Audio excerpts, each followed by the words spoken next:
Bonjour, bienvenue sur les racontines de Nathalie pour 3 histoires de princesses pas comme les autres.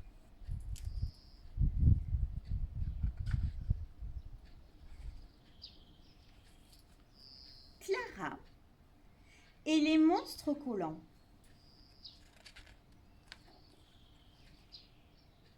Comme tous les matins, la princesse Clara, vêtue de sa robe à froufrou, se promène dans la forêt. Son serviteur, Max, tient son ombrelle. Ils n'ont pas vu le monstre affamé caché derrière un arbre, prêt à bondir pour les dévorer. Le monstre jaillit toutes dents dehors, avant de s'arrêter net.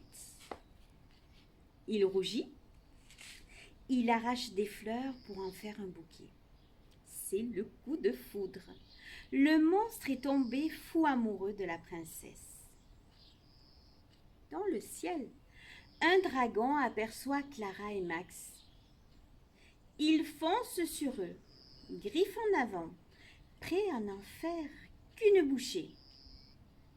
Mais il se pose doucement et il dessine un cœur sur le sol.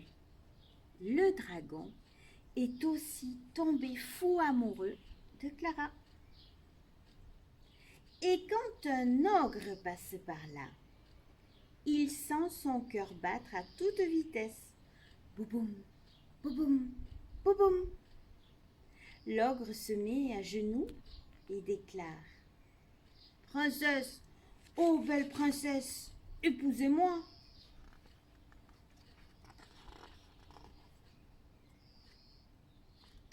Oh là là là là! La princesse en a ras les couettes. Et elle dit: Oust, du balai, laissez-moi maintenant. Rien à faire, les monstres sont trop collants. Ils ne veulent pas partir. Qu'est-ce qu'elle est belle, belle comme une princesse. Quand Clara veut faire un dessin, les monstres la regardent en soupirant amoureusement. Quand Clara fait une promenade à poney, les monstres sont encore là et ils applaudissent. En plus, elle se tient droite. Nous, on adore ça. C'est l'heure du souper. Clara a faim. Les monstres demandent: Voulez-vous manger des brocolis comme une vraie princesse?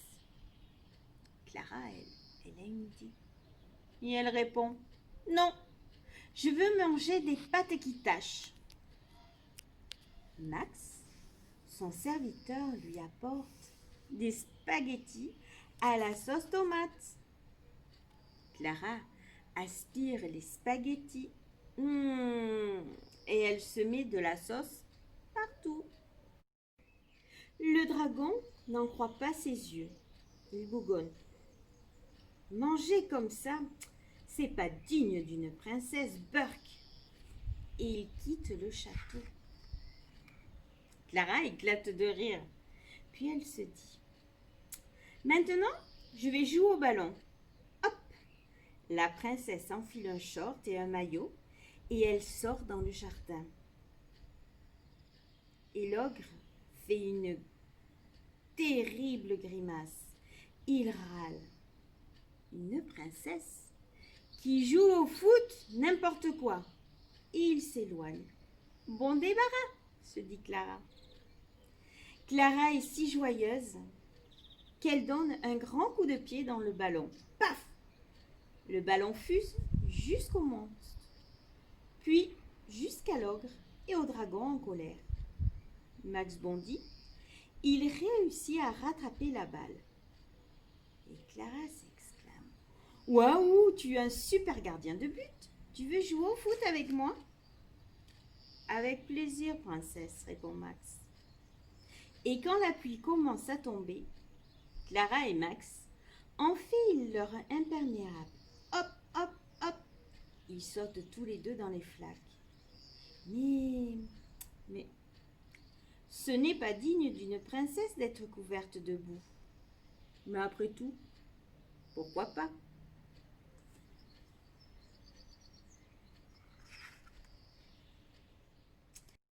L'anniversaire de la princesse. Il était une fois un prince qui était un grand rêveur et qui vivait dans un château tout délabré. Un jour, Prince Thibaut est invité à l'anniversaire de la riche princesse Emma du royaume de tout là-bas. Il se souvient d'Emma et de son cœur qui se met à battre très fort. Lorsque tous les deux étaient enfants, ils jouaient ensemble à chat perché au pied du grand marronnier. Dès qu'Emma gagnait, son rire devenait joyeux et léger. De ce temps-là, Thibaut a gardé le ruban rouge qu'Emma lui avait laissé. Depuis, ils ont grandi et ils ne se sont plus jamais revus. Pauvre Thibaut, il est très inquiet. Qu'est-ce que je vais offrir à Emma? Je n'ai plus une seule pièce d'or dans mes coffres.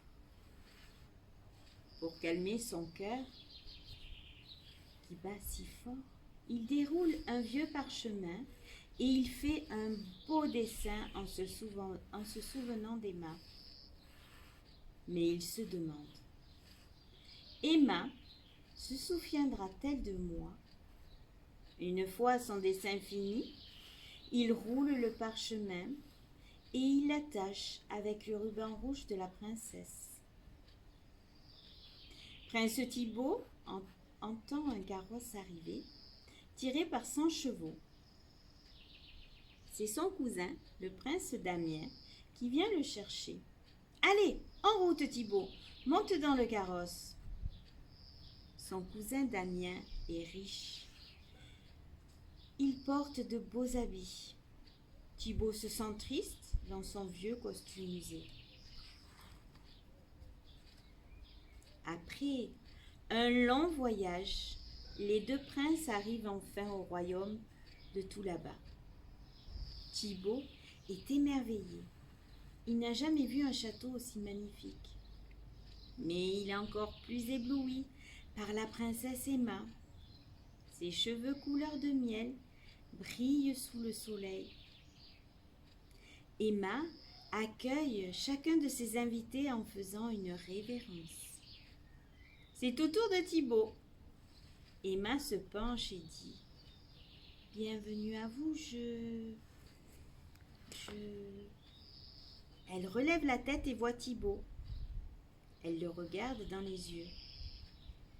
Et soudain, on entend son rire léger et joyeux. Le prince sourit. Il devient rouge et il se sent tout gêné. Il se demande « Est-ce qu'elle rit de moi ?» Thibaut n'arrive pas à prononcer un seul mot. Son cousin Damien l'entraîne vers la salle du banquet. La salle du banquet est immense et tout illuminée. Le roi de tout là-bas se lève pour faire un discours. Thibaut ne l'écoute pas. Il regarde la princesse et rêve. Il se dit « Emma est plus belle qu'un arc-en-ciel de printemps. » Il aimerait tant être à la place de son cousin Damien et souffler à l'oreille de la princesse les mots doux et sucrés. Et le roi s'exclame « Bon anniversaire, ma chérie !» Et une pluie de pétales d'or tombe sur les invités. Thibaut en reste bouche bée. Il n'a jamais vu tant de richesse. Le prince Thibaut rêve encore quand les princes invités se lèvent pour offrir leur somptueux présent à la princesse. Un collier de diamants, une couronne en or, une cape de soie, une robe brodée d'argent. La princesse Emma est ravie mais un peu gênée par tant de cadeaux. Et elle dit « Merci, merci, il ne fallait pas, c'est trop, beaucoup trop. » Thibaut se sent gêné, guère à son aise. Il aimerait tant couvrir Emma de trésors lui aussi. Ah, si seulement je pouvais au moins lui dire ce que je ressens. Thibaut soupire en s'éloignant, avec son parchemin dans la main. Mon cadeau est ridicule. Et il s'en va, laissant tomber le parchemin par terre. Thibaut sort de la salle du banquet lorsqu'il entend une voix fluette qui tout saute derrière lui. C'est pour moi? Thibaut devient rouge comme un radis. Emma l'a suivi. Emma lui sourit. Elle déroule délicatement le parchemin qu'elle a ramassé. Et elle reconnaît aussitôt le grand marronnier. C'est un beau dessin, dit-elle, et c'est un vrai cadeau d'anniversaire. Personne d'autre que toi ne pouvait m'offrir ce cadeau-là. Depuis, au pied du grand marronnier, on voit souvent Emma et Thibaut se tenant par la main et s'embrassant. Thibaut aime dessiner ses enfants qui jouent à leur tour à chat perché. Les 3 enfants ont les cheveux couleur de miel de leur maman et les yeux rêveurs de leur papa.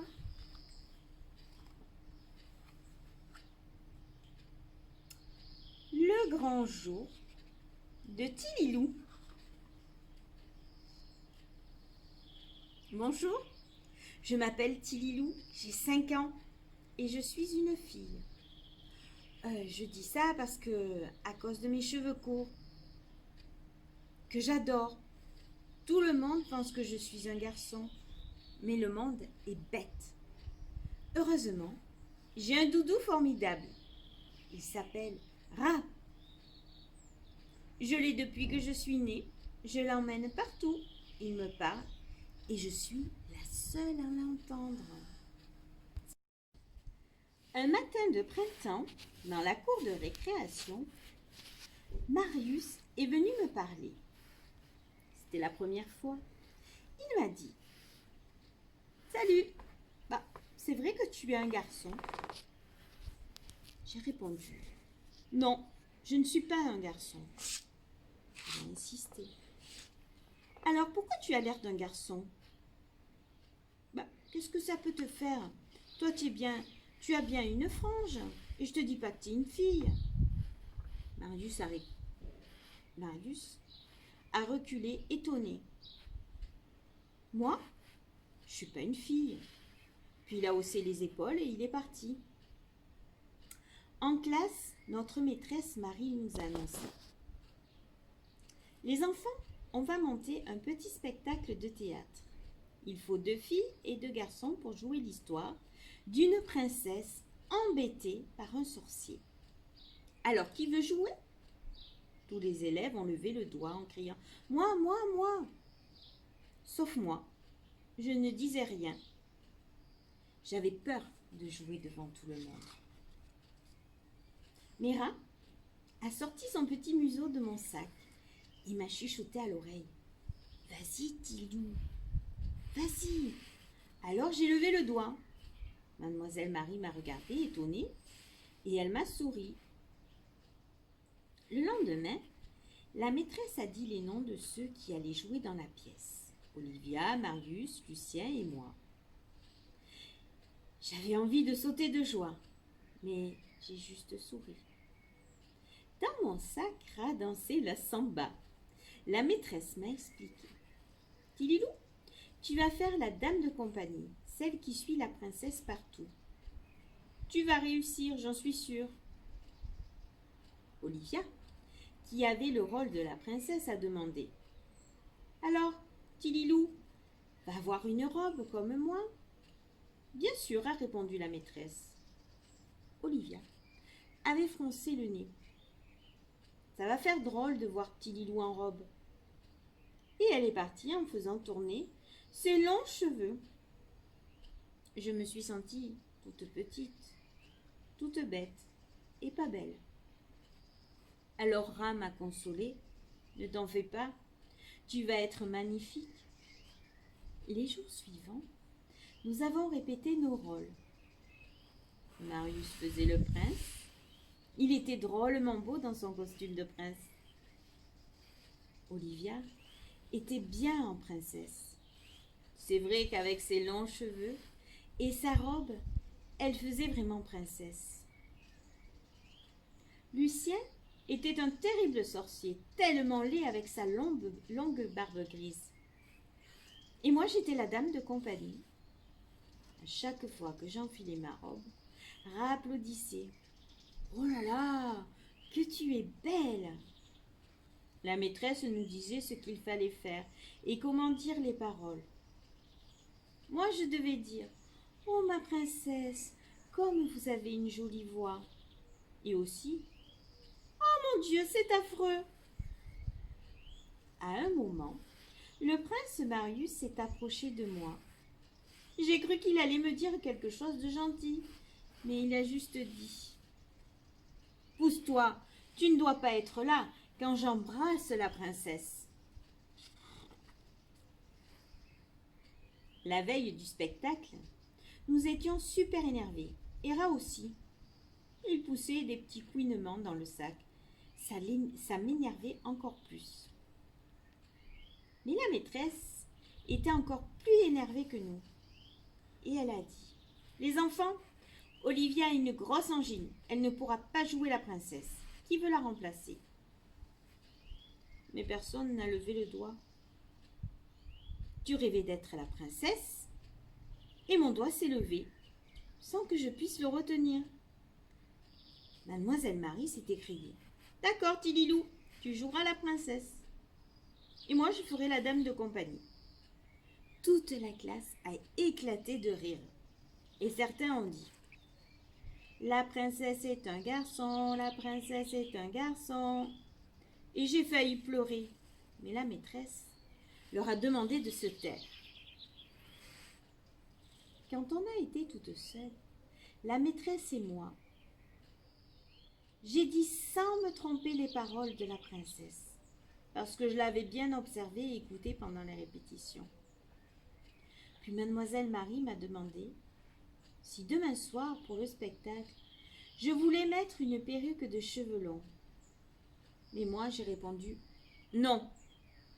Alors elle a ri et elle a dit que je ferais une si jolie princesse aux cheveux courts. Je l'aime beaucoup, mademoiselle Marie. Et quand le grand jour est arrivé, juste avant le spectacle, j'étais derrière le rideau. J'écoutais le bruit que faisait le public. Mon cœur battait très fort, j'avais peur. Soudain, on a frappé les 3 coups. J'ai pris une grande inspiration et le rideau s'est levé. Tous les gens ont applaudi et j'ai reconnu mes parents et mon frère Théo et ma sœur Nina qui me faisaient des coucous.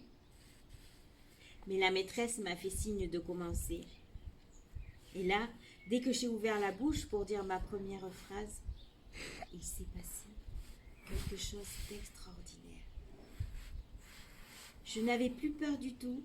Je riais, je chantais, je pleurais. Je dansais comme une princesse. J'étais une princesse.